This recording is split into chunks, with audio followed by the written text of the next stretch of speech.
may I? Please come on in. I'll introduce you. I'll introduce you when we're sat down. So please, may all the panelists come in. I'll introduce you when we're sat down. So we have Jason Lau, who's CEO of Crypto.com. We have Justin Litchfield, who is EVP of Technology at AB Global. We have Dominic Cortis, lecturer at the University of Malta. And we are missing Johannes, who... He's there. Oh, here we go. And we have Johannes Schweifer, who is CEO of CoreLedger. And you're not sitting in the correct places, so that's going to make my life harder. All right. And you all know me, right? So I don't need to introduce myself. Right, so first of all, thank you for being here, all of you. What I want to do is I want to quickly do a kind of a roll call to introduce you to our audience, because I didn't get time to introduce you while you were going out. And then we'll get started with a few icebreaker questions and see where the discussion takes us. Now, the first thing I want to talk about, first person I want to introduce is actually Johannes, because he's on the left side of the slide. So Johannes is CEO of CoreLedger. He's a quantum chemist, which is something that scares me. Sounds very complicated. With experience in the blockchain sector. You've got a master's in chemical engineering, a PhD in quantum chemistry, and you've experienced with computer simulations. You co-founded Bitcoin Swiss in 2013. You co-founded BlockLogix in 2016, and you co-founded CoreLedger in 2017. So I think it's safe to say you are very much a crypto and a blockchain enthusiast. So we can hear more about that later on when we start the questions. We've got Jason Lau. Jason Lau is Chief Information Security Officer of Crypto.com. He is a cybersecurity expert, and I think that understates it, actually, working in the cryptocurrency sphere, amongst other things. So you were a cybersecurity advisor at Microsoft, if my information is correct. You completed executive programs at Harvard and Stanford, so puts me to shame. You're a regional leader and chairman of the International Association of Privacy Professionals. You teach at Hong Kong Baptist University. You have some appointments at the University of Malta. And you've won multiple awards in cybersecurity, fintech, and everything else. So, wow. We have Justin Litchfield, who's Chief Technical Officer of ProChain. Although the byline there is a bit different, I'm not sure. AB Global, yes. Okay, so sorry. You're an entrepreneur and an engineer in a broader sense. You have a PhD from Stanford as well, so scary. You have told me that you use supercomputers to do quantum mechanical calculations, so we can speak quantum as well. But you've worked mostly with several blockchain implementations, use AI models to trade assets, and you help to build best practices around token generation events, which is quite an interesting, quite a nice way of seeing it. And finally, we have Dominic Cortis from the University of Malta, fellow lecturer, who's a natural science and insurance risk, and you're also interested in betting markets, Monte Carlo methods, and exotic derivative trading, pricing, and risk management. So, yeah, thanks for joining me here. I will give you some time to introduce yourselves, don't worry, but I wanted to get the introductions out of the way. What I want to do during this 16 minutes that we have left is to try and avoid a conversation where we just sort of silo the three topics, AI, blockchain, and quantum, but kind of try and blend in some combinations of these topics. And I don't know if you followed the talk I was giving, but I was talking about cybersecurity risk and this kind of frame. So I'd like to use cybersecurity as a kind of link between these topics and specifically quantum mechanics. Now, just to kind of break the ice and give us a bit more information maybe about your background, I'd like to ask the two of you, so Jason and Justin, like in terms of cybersecurity and cybersecurity risks, are there any sort of scary stories that ever happened to you in your line of work, or something which justifies this thing that we fear? Well, I don't know if I've got enough time to cover that, but plenty of experiences. So I've been involved in cases where the team and I have been, I won't mention which company, we had government-sponsored attack on us, so we had to be very cautious of that. I've been involved with providing feedback on the 383 million data breach at Marriott. I got my personal data also breached as part of Cathay Pacific when they had their 9 point something million people data breach. So I could go on and on and on, for sure. As an icebreaker, that's probably 3 of the ones. Lots of experience there, yes. I'm very fortunate that I have not had any of those types of experiences. One thing that I have done that kind of goes to the nature of the problem is that it's a very detail-oriented problem. You have to be perfect. But when I started at a new company, I was Googling some of my colleagues, and I found very sensitive documents, like their hiring, their contracts, on S3 servers that somebody had accidentally left accessible to the internet. Google had indexed them, and all of a sudden, all that personal data was breached effectively, which is similar to what Capital One experienced. Sure. So you've just got to be meticulous about all of this. So the fear that we have of these breaches is actually quite real. I mean, especially when you see it from the other side, because as consumers, we don't often see what's going on behind the scenes.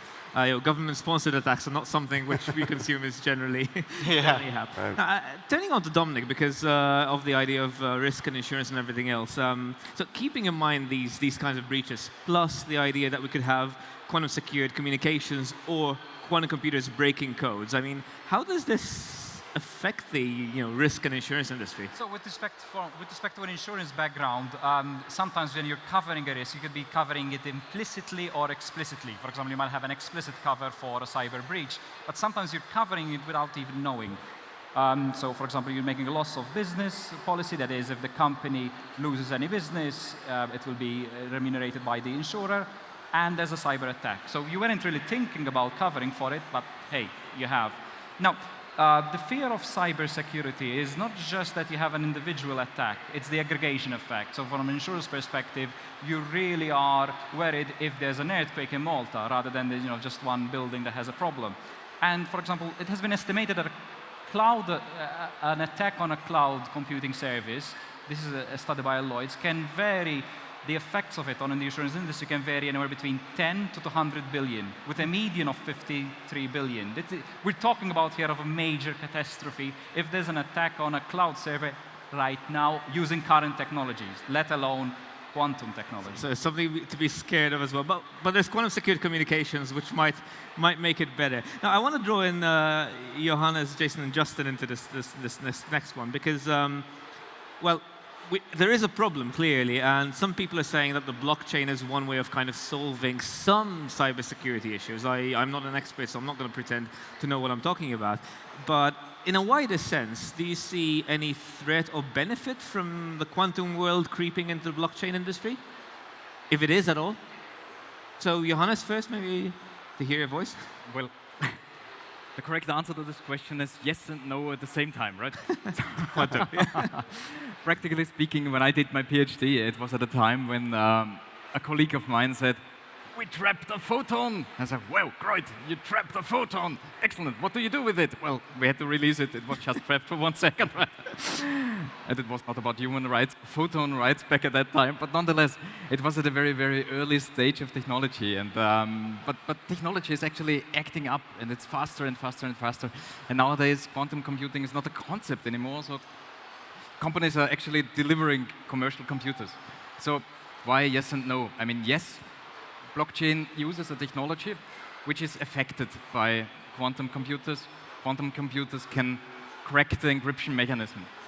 Unfortunately, they are very prone to it, and blockchains, most of them, use exactly that technology, which is a pity.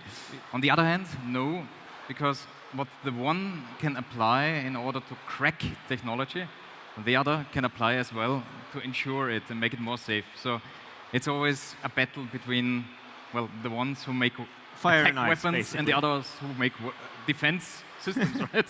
So, yeah, it's a competition. Okay, so it's both a problem and not a problem at the same time. Yeah. What about you guys? So I think at the end of the day, when you really look at blockchain, fundamentally it's just math. And when you really think about it deeply, if you've got big enough processing power, sure, it could be potential risk. We've seen Google just recently talk about how they've reached 50-something qubits. But realistically, in order to break the blockchain, you're going to need a few thousand in that range. So it's probably going to be a problem, but not anytime soon. It's definitely going to be challenging the fabric of our day-to-day public key encryption, etc. But having said that, as you had mentioned, as we evolve over time, so does the technology. So we'll have quantum blockchains that are in development now as well, which will make things much, much harder to break. Fair enough. Anything to add, Justin? I agree with what my panelists have said. I think that it's a threat to the low-level cryptography in a very similar way that the iPhone is a threat to the Enigma machine that we were using in the World War II. This is just the arms race, the nature of the battle. Okay. So we're going to see some kind of fighting back and forth to see which wins out at the end. So it's going to be a bit of a nail-biter, I guess. So actually, I want to draw in now the other component of this panel, which is artificial intelligence and machine learning. But before I do that, audience, I'm talking to you. A quick question. Who of you sees AI as a help in general? A threat? And hype. Who sees AI as just being hype? Okay, so we know what the makeup of the audience is, which helps us a bit with the conversation. So all of you, we'll go in turn. Are machine learning and AI creeping into these industries that you work in? I mean, you work in very similar industries, perhaps yours is a bit different, but in general, are you seeing them creeping into your industry? So I think in our industry, maybe I can use an example, in the crypto space, with AI, we're going to be able to use or bridge cybersecurity and anti-money laundering and compliance. So with AI, we're going to be able to look at user behavior analytics and how people actually behave in a much better way. From a different side, that's going to affect all industries. We've got new things that are coming out, like AI-powered malware. So in the previous days, malware is pretty predictable. It's got a signature, you know what it's going to do. But with AI-powered malware, it can get into your environment and kind of stay in there and hibernate there, and it's, you don't really know what it's going to do. So IBM Deep Locker is a good example of that. So that's where I see some convergence. I see it as being a risk, a threat, but I think on the flip side, if it's used in the right way, I think it could also benefit us in many ways as well, for sure. It's an interesting point of view. Yeah, 100%. We use it most in threat detection models just to look for things because the amount of data that it can process dramatically exceeds what any human can, which is fun. And that's what I've used it for a lot in finance as well, building a lot of the trading systems. So you see it is just making things more efficient and great, but again, all of this is an arms race. So.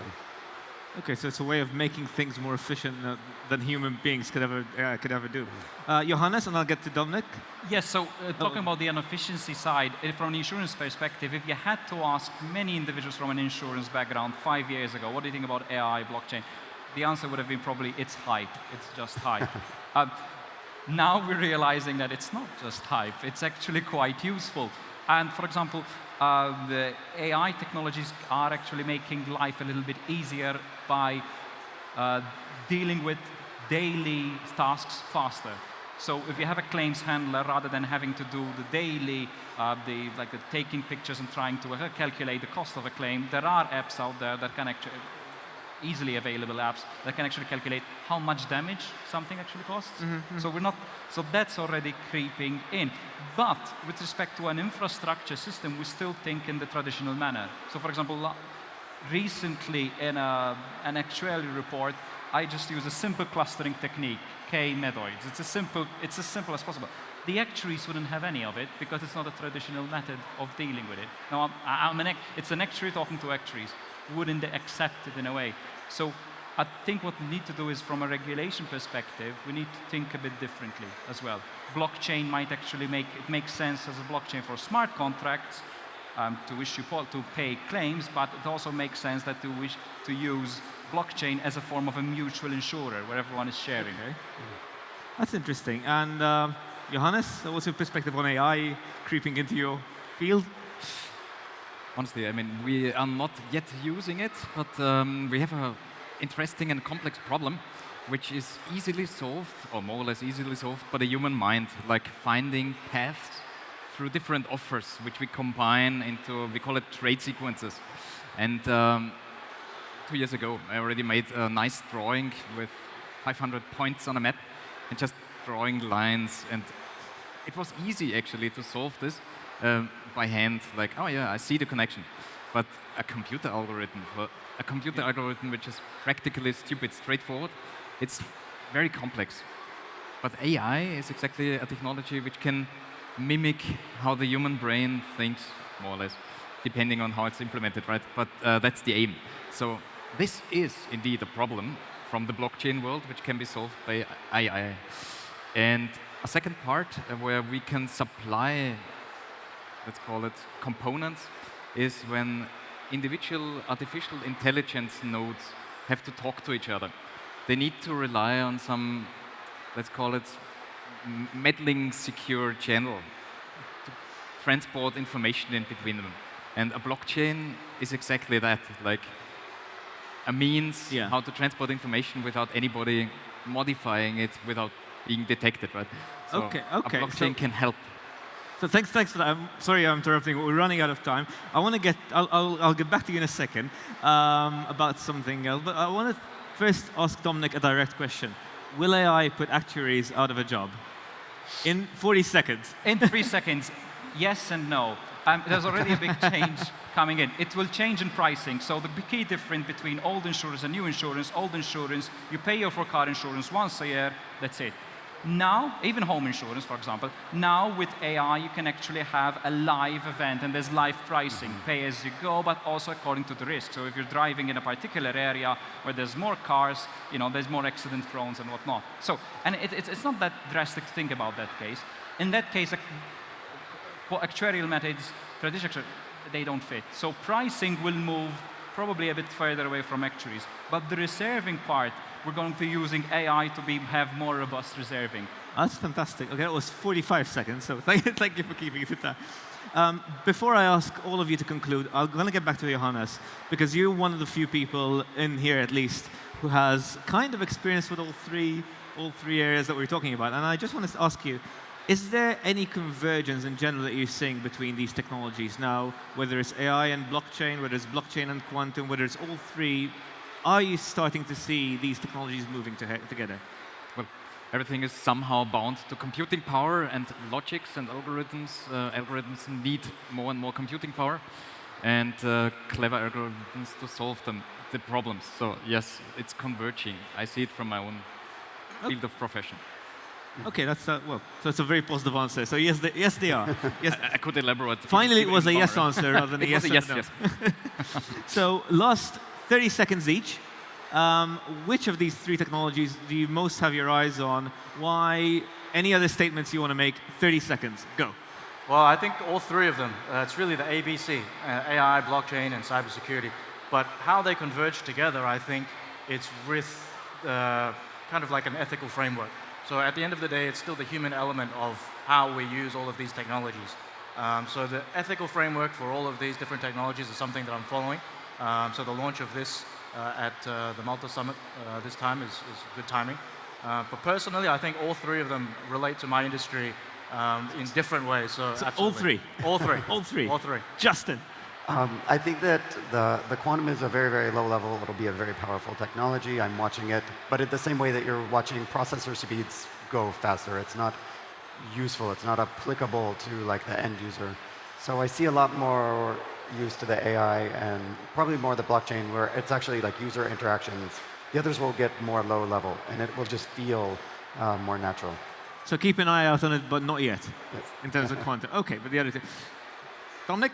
Well, I should say all three, so all three. But from my personal perspective, I think for insurance at the instant AI. Because I can see blockchain and quantum improving the current processes or making things much more better or maybe riskier. But I can see AI completely drastically changing the way we think insurance altogether. That's a very interesting answer. And finally, Johannes, 30 seconds to you. Actually, I see AI rather like a concept, like an airplane. So the concept of flying. Flying needs engines, it needs wings, it needs construction materials, it needs safety installations and so forth. So I see actually artificial intelligence as superior, because everything else is the technology which allows it to be constructed, to be built, to be run and operated. But the concept is stronger, more powerful. Okay, fantastic.